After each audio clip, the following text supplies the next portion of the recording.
Good morning, my dear friends. Thank you for coming today and giving me the great honor of your presence. I hope I'll make it worth your while. Today, we're going to talk about spiritual empowerment. Spiritual empowerment. See, we're physical bodies, aren't we? We've got hearts that are pumping and brains that are circulating thoughts and blood flowing through us and ideas and thoughts and fantasies going on and money to make and bills to pay and fun things to do. And all that stuff's going on. But underneath all of that, we have the ability to see something miraculous. And that's that we are spiritual beings primarily. And that we were never born and will never die. We have lived and will live forever in this consciousness. Doesn't mean that when you die, then everything goes into a vacuum and you forget who you are. It's much more beautiful and much more powerful than that. Because the thing that we call God, Holy Spirit, the great presence, the great mind, the creator, whatever name that we want to give that. And quite frankly, Great Spirit does not really care what name we call it by, because all of those are just ours. Those are our names. They're not the name of Great Spirit, because Great Spirit, Holy Spirit, the great presence has no name. There's no name. It's much bigger than a name. And when you and I pass into that great presence, that great mind, we become one with it. We don't forget who we are. We remember who we are. We remember that we are one with Great Spirit, with the all-consuming, eternal, powerful wisdom and intelligence that we call God. So spiritual empowerment very simply means being one with God, being one with Holy Spirit. How many times did Jesus say, I and the Father are one? Being a Jew, he came from a paternalistic society where they saw the greatest authority being the Father. So he called God the Father. But once again, it doesn't really make any difference. You and the universe are one. You and Holy Spirit are one. And it's so easy for us to forget that while we're stumbling along through life. And stumbling we do, don't we? So if you think of your relationships just for a minute, just relationships, because there are these different factors that we use in order to grow, because we only came here into this incarnation to grow in wisdom and joy. That's all, just to grow in wisdom and joy. And how have we been doing in terms of wisdom? How have we been doing in terms of joy? And I can tell you from my own personal experience, in wisdom is a little bit difficult in some ways, because we have these ideas that we already know. I already know. Don't tell me I've already got it figured out. And because we think we already know, then we're not open to real wisdom. We may be anchored in some knowledge, but knowledge and wisdom are not the same thing. Wisdom is the ability to know beyond the facts, beyond that which is obvious. So our relationships are one of the ways that we grow in wisdom and joy. So think of your relationships just for a minute. Is that a picture you'd like to improve? Is there any area of that you'd like to improve? Then here's how you do that. Simple.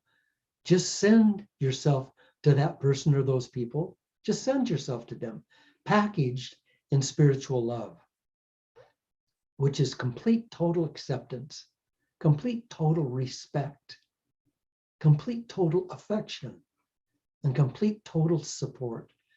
Acceptance, respect, affection, and support. Send yourself to them in that package, and your relationship will be perfect. And the energy that you send them will help them win through their challenges Secondly, faith, trust.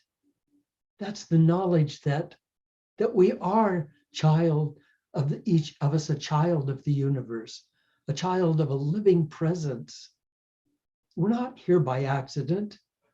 I mean, the lightning didn't strike down and hit a piece of mud, and then there was some amino acid that happened, and then we started wagging our little tails, and then learning to crawl, and then learning to stand upright, and then learning to become Homo sapiens. We aren't here by accident. You're here at this time, in this body, with this mind, for a purpose. And unless you know that and believe the great majesty from which you came, then you can't have confidence. So you have to have confidence in the face of all your challenges and know that the divine has your back. And that the breakthroughs that you're looking for, they're on the way. And the next thing is to be able to be valuable in the world, to have value, to not just live for a while and then step off the planet and people say, oh, who was sitting in that chair? Oh, I don't remember. Some guy or some gal, I don't remember. No, you want to be remembered. You want to have value. And history shows that spiritually strongest people are those people who are in service to each other. Jesus, Buddha, Mother Teresa, Gandhi, the list goes on and on. A real power awakens us and awakens in us when we're in service. And you don't have to be special to be the turning point in someone's life. Every person you encounter is brought to you for a special reason. You have something to be, say, and do with them. And fourth is to let nature heal you. Because nature is nature. It's nature. It's our natural force. It's who we are. We are children of nature, children of the natural universe. And it heals the trees, and it heals the flowers, and it heals animals, and it heals us if we just will relax and let that happen. Faith and love brings you into alignment with the living energy of nature. It directly connects you to the living, allowing, positive energy that channels into you and through you. And then lastly, and these are 5 things that you can do to bring yourself spiritual empowerment. Feel the divine. As I said, you're not here by accident. You're a special, precious angel of Great Spirit, of Holy Spirit. At least twice a day, sit in silence for a few minutes and meditate on that grace that's flowing into you and through your life as you. So there are 5 ways to become spiritually empowered. 1 is relationships that are sacred love sources. 2 is faith and the confidence that all is well and that all will be well. 3 is having value in the world by serving others. 4, being one with the healing flow of nature. And 5, feeling the presence of Holy Spirit in you. Now, those 5 are either hard to remember and hard to do, and they require that you discipline yourself and that your mind is disciplined to do them every day. Or they all 5 can just happen automatically and naturally so that you don't even have to think about them. Wouldn't that be cool? How? Through one spiritual shift that will transform your life. Gratitude.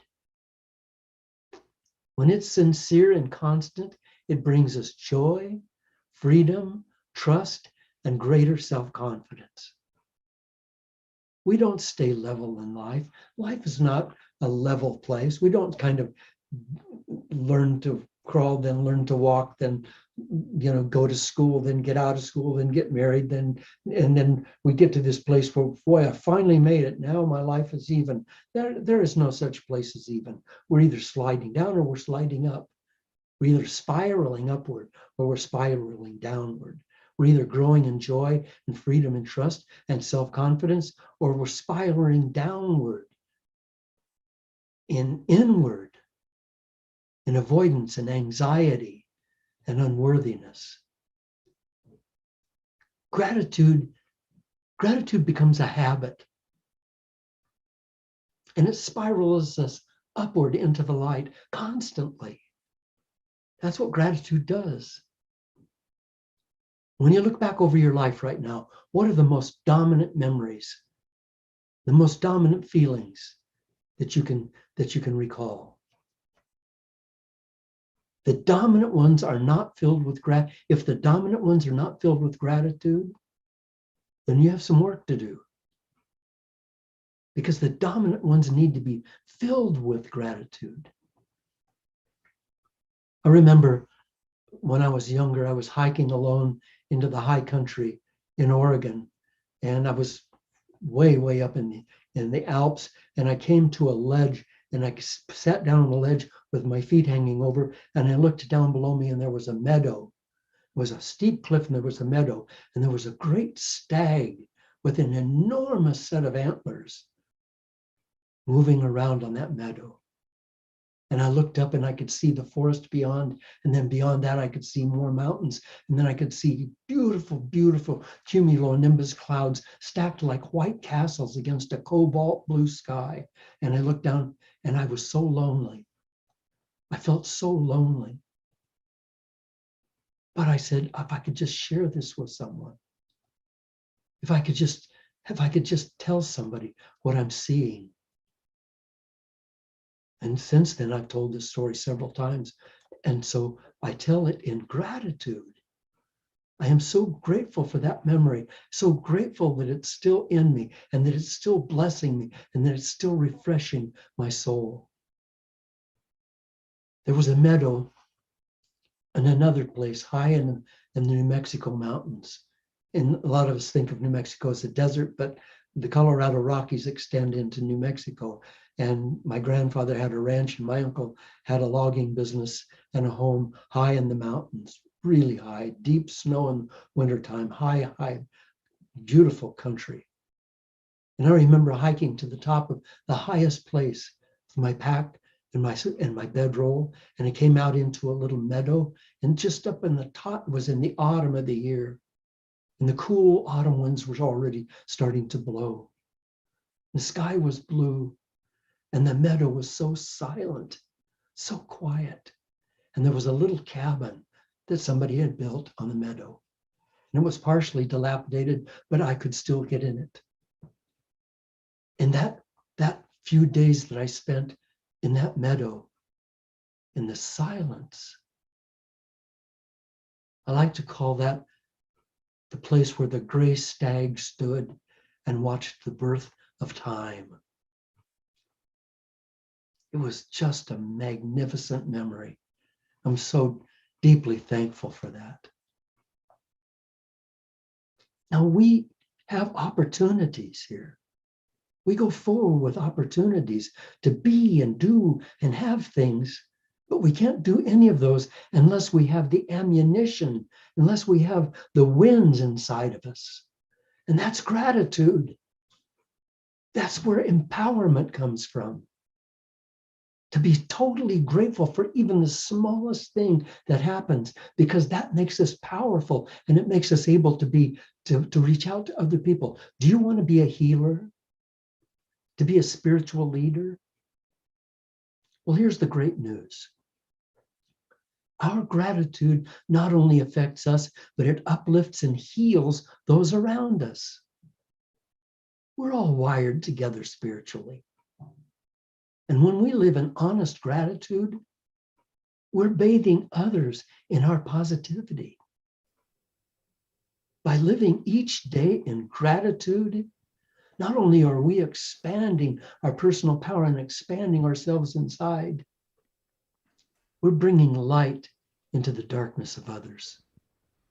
What a great gift that is, to be able to heal others by just being grateful, by just being grateful.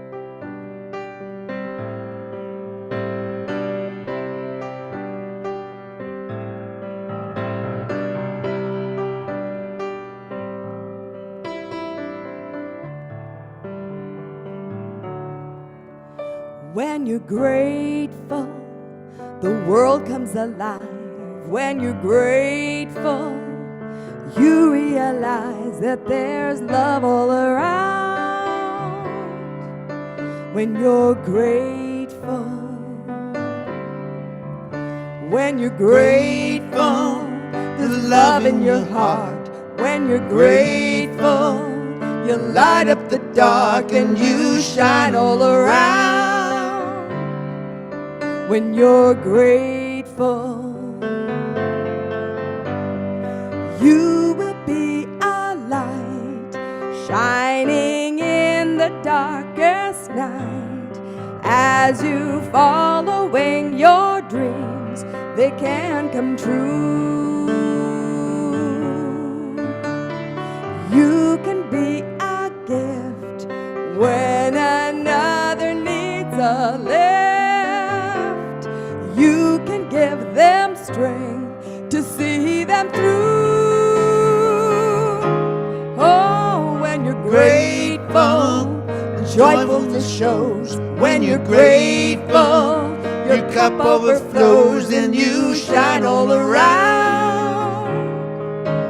When you're grateful, the world comes alive. When you're grateful, you realize that there's love all around. When you're grateful, when you're grateful, when you're grateful.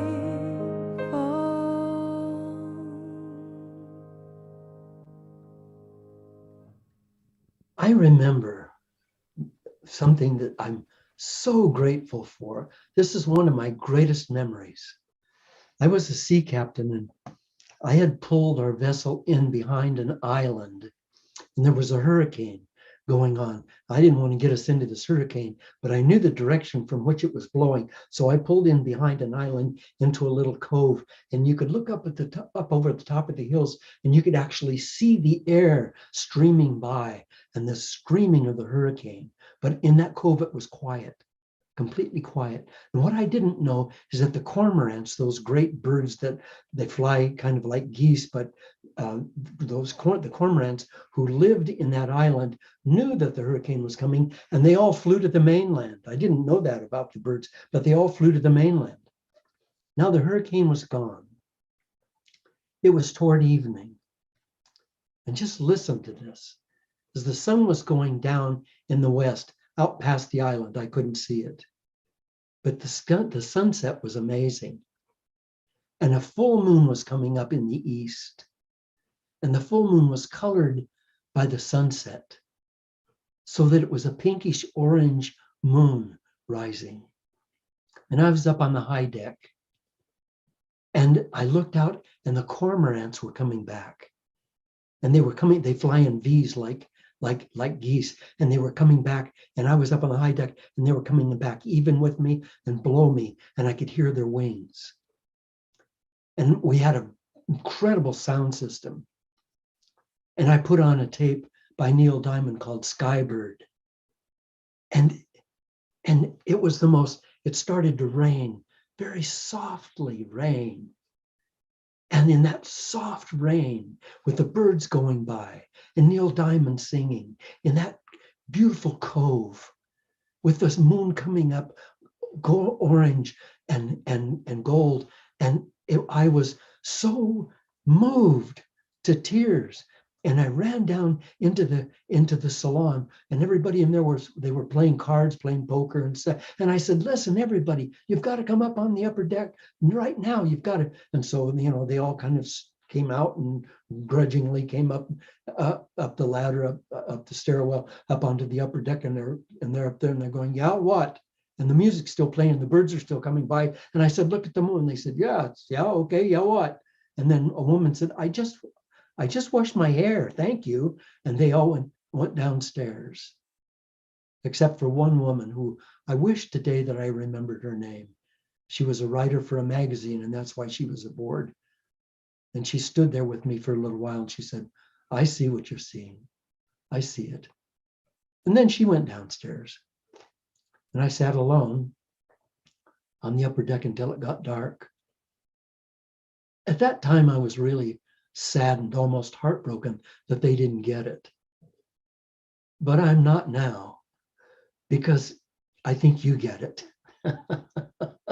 I think you're there with me on that deck. And I never will forget that, ever. And the gratitude is so strongly in me. So, my friends, we create new memories in gratitude today and every day. So today, you can have one of those memories. This life is going on around us, and it's filled with adventure, and it's filled with challenges and with victories greater than anything in the movies or on TV. There's someone in your life right now who's facing their greatest challenge ever. And you can be the Christ for them, the healer, the confidence builder. But only if you have the spiritual strength that comes from your own gratitude. That's your personal power. That's how you amass your personal power, by owning your wins, by being grateful for the gifts that have come your way. Do mindfulness meditation. All that requires is just sitting alone for a few minutes each day, maybe twice a day, 15 minutes. We call it meditation, but if you've got something against meditation, then don't meditate. Just sit quietly with your eyes closed, or looking at a beautiful flower, or looking at a sunset, and just remember all of the beauty that's come your way in life, and feel it again. Not just remember it, but feel it again. The blessings of life are in you, not yesterday, not tomorrow, today, right now. The warmth of the sun and the smell of cookies baking right now. And how does that gratitude build strength in you? It tells you you belong here. No less than the rivers and the eagles and the skybirds. You have a home here. And you're being blessed and protected in that home. With gratitude, your sleep will be deeper and better. Your anxiety and depression will diminish, and you'll feel less tired and have a stronger heart and a stronger mind and a stronger body. It's been scientifically shown that people who live in gratitude have less heart failure. And in University of California, there was a study that showed that by MRIs, that when students were presented with gifts, their feelings of gratitude fired areas of the brain that were associated with moral and social awareness and reward and empathy, and that they were flooded with dopamine, the pleasure hormone. Dopamine, pleasure hormone. And incidentally, dark chocolate is also a good source of dopamine and of gratitude. So what I'd like for you to think about today is how you can cultivate gratitude. And here's one way to do that. My wife, Mary, started this. Put a blessing jar on your kitchen table or on your dining room table. Just take a regular old mason jar, cut a hole in the lid that you can slip notes in, and then every day make sure that you drop 2 notes in it, or 1 note with 2 entries. One is the blessings that you received today. And second, who were the blessings to you today? Do you know that if you do that for a while, your life will change? If you do that for a while, your life will change. Research shows that writing down one's blessings, one's gratitude for only 2 consecutive weeks has lasting positive emotional, mental effects for at least 6 months. That's 2 weeks for 6 months. Pretty good bargain, I think. So here's some exercises. Let's practice paying attention. We're not seeing. We're like the people that came up on the deck in that incredible moment and they didn't see it. We're not focused. Be mindful. Look at what's going on around us. And we live in the Pacific Northwest. This is paradise. Try living in another part of the world and you'll find out this is paradise. This is the most beautiful place on the planet. Waterfalls, rivers, lakes, streams, eagles, elk, moose, bear, every kind of imaginable wonderful animal, sunsets, glorious deep blue skies, clean, fresh air to breathe. And say thank you often. Pay attention and say thank you as many times as you can. And linger on the thoughts of each day's blessings. Linger on those. Here's another idea. Write a letter each day to someone, or maybe not every day, maybe every week, but write a letter to someone and say thanks. It doesn't make any difference who they are. Make sure you say grace, that you say thanks at every meal. And here's finally, practice not gossiping or complaining or judging for just one day. Practice it for just one day. No judgments, no complaints, no gossiping for one day, just one day. Because every time you complain, you disintegrate your gratitude and the winds of your life, and you also diminish your personal power. Your personal power goes right out the window. And essentially, when you complain, you become a victim. So our thoughts have power, don't they? And they shape our brains.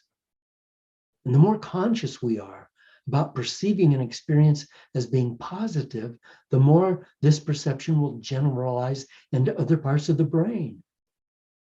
The more conscious we are about being positive about any situation, the more that will bleed over into other parts of our life. Negative experiences are like Velcro, aren't they? They tend to stick to our minds, and then that's all we can remember. Whereas positive experiences just tend to slip away like Teflon. So then pay attention to those beautiful ones and hang on to them. Don't let them slip away. When we become grateful, we become wealthy. Did you know that? When you become grateful, you become wealthy. When we become wealthy and we become grateful, we become gifted. When we become grateful, we become gifted. And when we become grateful, we are strong for each other. How can we be strong for each other if we aren't grateful for our gift of life and for all the gifts that come to us? We must stand tall in our gratitude. We must be someone that others can lean on when they need. Gratitude is free. It's a state of mind. It's a state of being. It's not something that you just think of. It's a state of life, a state of being. A state of being that's being a true child of the universe, of God. So come on now. In this ministry, let's step into this light of gratitude, of blessings and of joy. Let's be the ones others can depend on, the ones others can lean on. Let's be the ones others can lean on.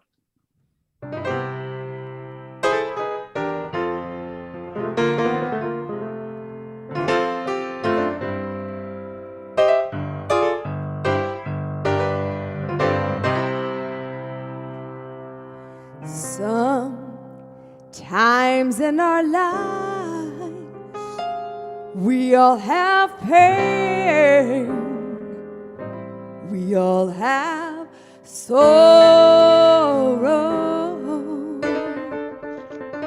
But if we are wise, we know that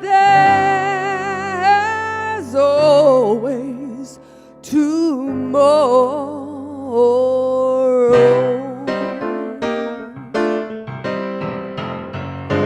Lean on me when you're not strong, and I'll be your friend.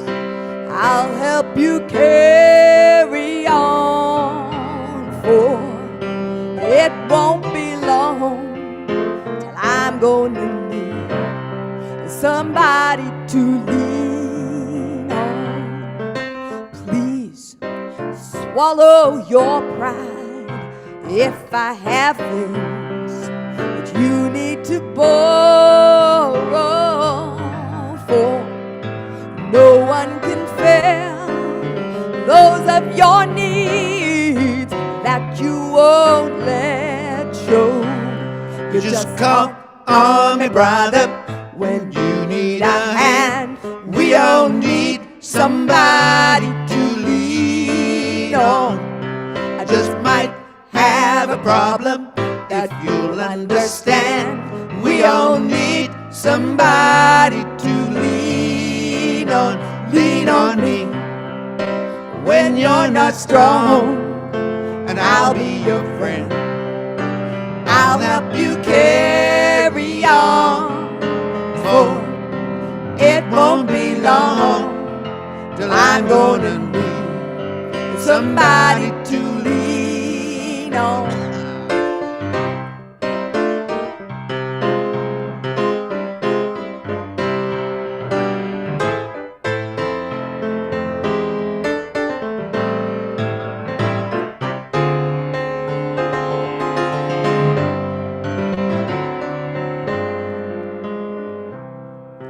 If there is a load you have to bear that you can't carry, well, I'm right up the road. I'll share your load if you just call me. You just call on me, brother, when you need a hand. We all need somebody to lean on. I just might have a problem that you'll understand. We all need somebody to lean on. Lean on me, lean on me, lean on me. You can lean on me, lean on me, lean on me. Lean on me, lean on me, lean on me. Won't you lean on me, lean on me, lean on me. Lean on me, lean on me, lean on me, lean on me, lean on me, lean on me, lean on me.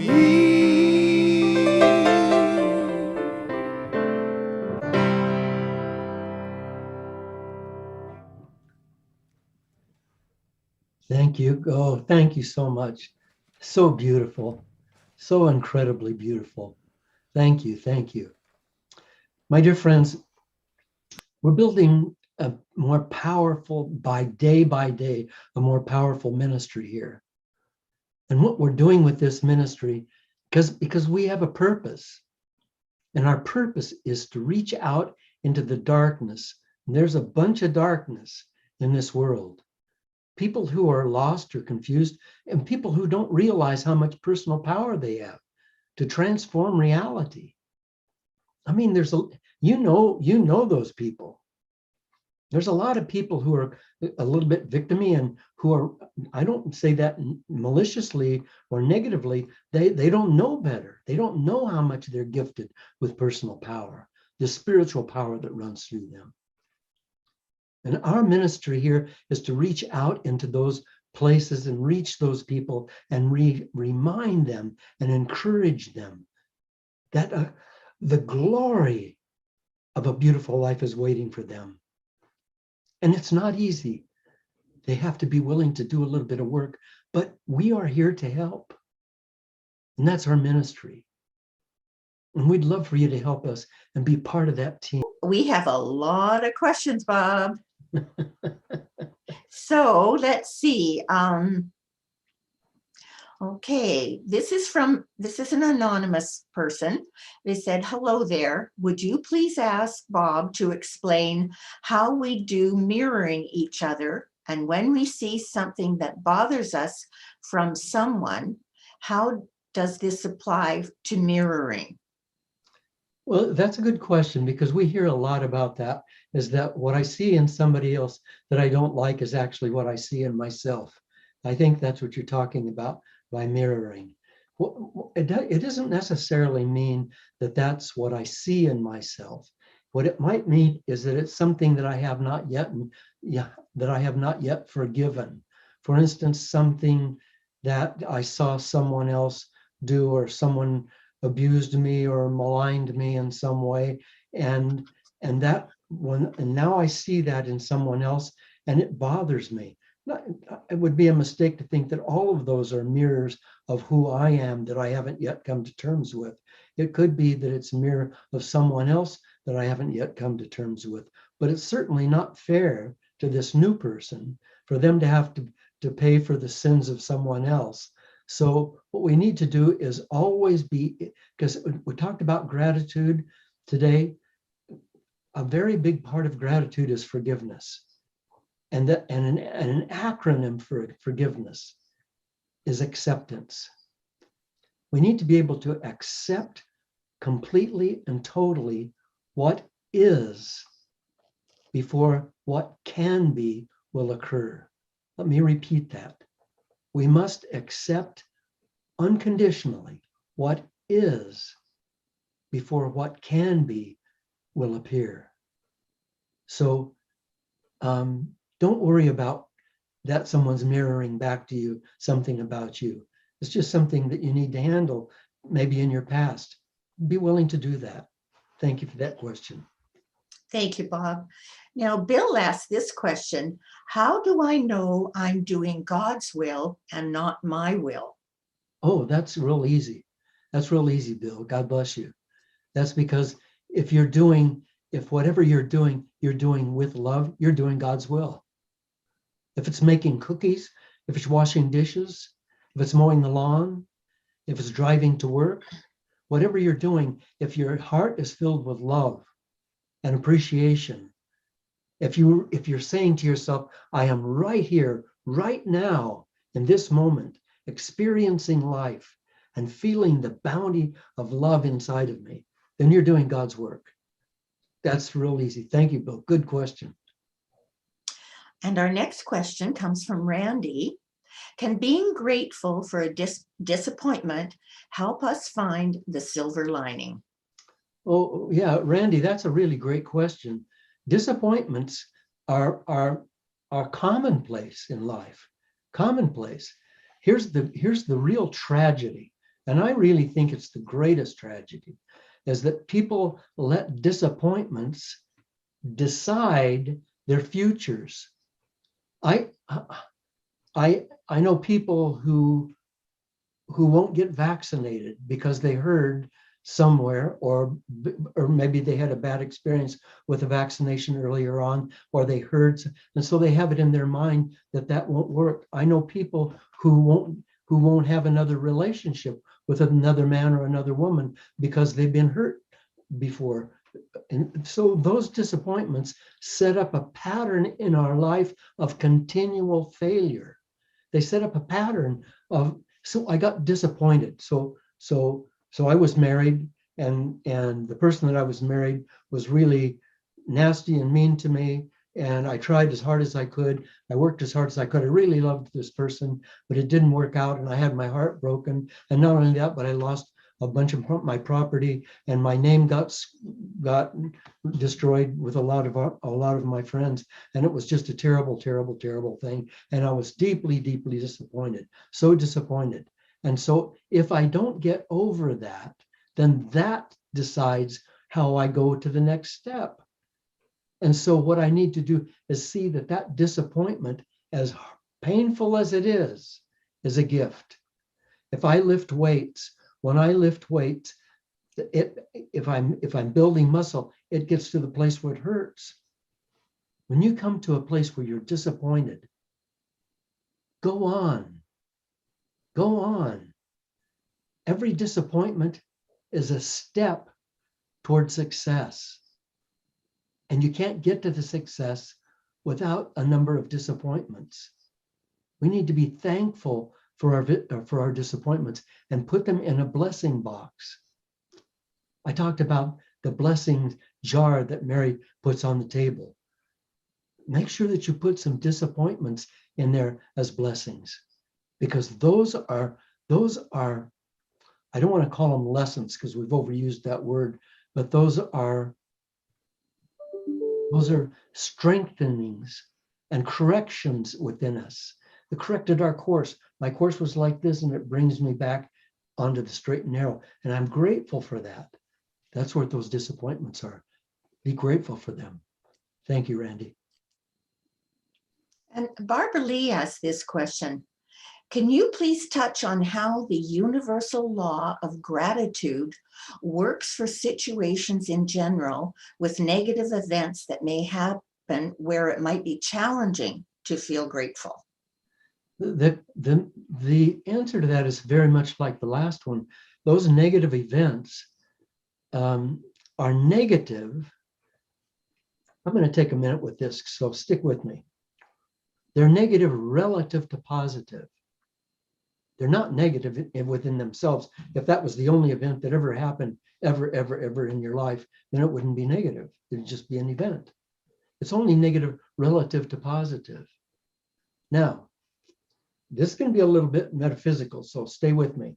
So if I have negative events over here and positive events over here, and my life is either going toward the negative or toward the positive, that's a choice I can make. Now, let's just say that this negative event, here's an ultimate negative event, here's middle, here's neutral. I had a negative event right here, right in the middle. Wasn't the worst that could ever happen, but it was pretty bad. Now I have a positive event over here. Not the most positive that could ever happen, but it's positive. Now let's say that I keep focusing this direction toward love, toward generosity, toward peace, towards giving, towards healing. What happens is that my comfort zone begins to move in this direction. As it begins to move in that direction, the negative is still positive relative, or the negative is still negative relative to the positive, isn't it? But now the negative is much higher than my positives used to be. I don't know if you can stay with that. It's a little crazy, but if I can continue to look for the brightness, continue to be optimistic, continue to heal by forgiving, continue to look at situations that are tragic, that are negative. Someone died in a car accident or from cancer, or someone lost their home through foreclosure or went bankrupt or died of COVID or got COVID and has lingering symptoms. But if I can just not get inside of that situation such that I become the situation and recognize that that's the situation and I'm me and we aren't the same thing, and I can stay positive, I can continue to have a positive attitude, then my life begins to move in that direction. And the more positive things, the more beautiful things, the more sacred and holy things, the more spiritual power I have. So I can't afford to go that direction. I have to go this direction. And as I go, I pull my life with me, and the negatives are still negative, but sometimes the negatives are, oh darn, I didn't win that game of chess, rather than, oh darn, I lost my job. It just gets better and better. Thank you. Thank you, Bob. And this is from Bria. How does gratitude attract more good to us? Thank you for that question. I know you knew the answer. You just wanted to hear me say it. I know that. What happens with gratitude is that we open the door. When we aren't grateful, we become frightened and we close the doors to our soul and to our hearts because we don't want to let anything in because it might be bad. When we're in gratitude, we open the doors and all the goodness of the universe can flood in. Gratitude, and it constant gratitude and a constant expression of gratitude enables the best to come our way. That enables the best to come our way, because what? Like attracts like. So the goodness of the universe is attracted to the goodness inside of me. It's a beautiful experience. Thank you. Thank you. This is from Maureen. Could you comment on the relationship of forgiveness with gratitude? It seems like these two states are related. Well, they are totally, completely related. I cannot be grateful when I don't have forgiveness in my heart. It's written in the scriptures that if you, in the Jewish religion, you were to bring a sacrifice, a sacrificial animal or whatever, to the temple and offer that sacrifice up. And it's written that if you bring your sacrifice and come to the temple and you still have something against your brother, leave the sacrifice here, go back and clean it up with your brother, make peace, and then come back, and then your sacrifice will be accepted. Our prayers, our affirmations, our decisions, our determinations about having a better life. You want more money? You want a better relationship? You want a more fulfilling sexual life? You want better health? You want better creativity? You want your family to flow more beautifully together? All of those things are possible, but none of them are possible to an unforgiving heart. Because when we don't forgive, we are not forgiven. And it isn't that there's this guy in the sky that says, I won't forgive you unless you forgive. That's not the way it works. The way it works is that forgiveness by its nature doesn't forgive anything inside of me if it doesn't forgive anything inside of you. In order for me to be forgiven, I have to be forgiving. So I have to be forgiving before I can be forgiven.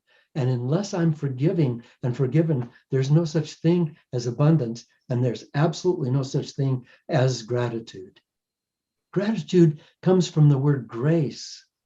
Grace is the flowing love of God. Thank you. Thank you.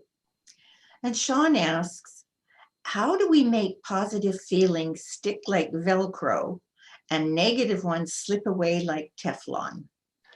You know, that's a really, really good question, Sean. And here's what I think is the answer. We are taught in our society to be on alert. Be on alert. Be cautious. Be ready to fight or fly or flee.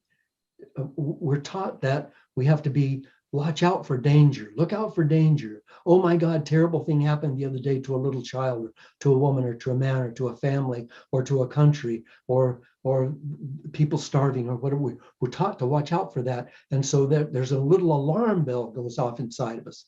And that little alarm bell rings almost constantly. If you remember being in school when it was recess, that clanging bell that rang, well, that bell just kind of goes on all the time inside of us regarding negative experiences, because we feel and the world feels we need to be reminded of those.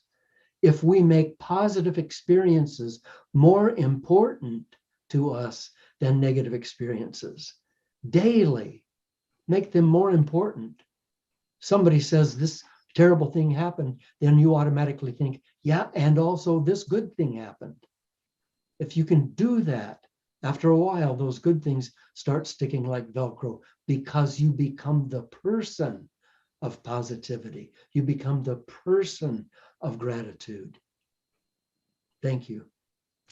And our last question, Bob, is how can we help others to be more grateful and positive when they are in a hole or see everything negatively? Sometimes it is hard to encourage them as they think I'm not being supportive or I'm not putting myself in their shoes. You know, I love that question and I hate that question. And the reason I love it is because it's a pertinent question that needs to be asked. And the reason I dislike that question is because the answer is everyone gets to live their own life. And I can't change anyone. I can't change anyone. I know someone who complains every day. Every day. It's a habit. Complaining is a habit. It's constant. Doubting is constant. It's a habit. It's a habit. And there's nothing I can do that'll change that other than try to be an example. Try to be an example. And do not allow that person's negativity to pull you off balance. And that can happen. That person can pull you off balance, because people who are negative, people who feel like they don't have anything to be grateful for, who feel like life isn't treating them fairly, they need company. They don't want to be sitting in the cellar alone. They need company. So they'll try to pull you in. And you mustn't go there. You must respond with something like, not, well, it'll all work out. Don't worry about it. You know, if things always work out, it'll always work out. But more like, you are a good and worthy person. You deserve to be happy. You deserve joy in your life. And I think that it's available for you. And I just want you to find it. That's kind of the only response. And that may be shunned, because like I said, you can't change another person, but you can't let them change you. Thank you. Thank you, Reverend Bob, for your perspectives and your wisdom. We love you and appreciate you so much. Thank you. So, of course, we have our breakout rooms and prayer rooms with the chaplains coming up. So now let's join Reverend Bob with our prayer for protection. The light of God surrounds us. The love of God enfolds us. The power of God protects us. And the presence of God watches over us, so that wherever we are, God is, and all is well.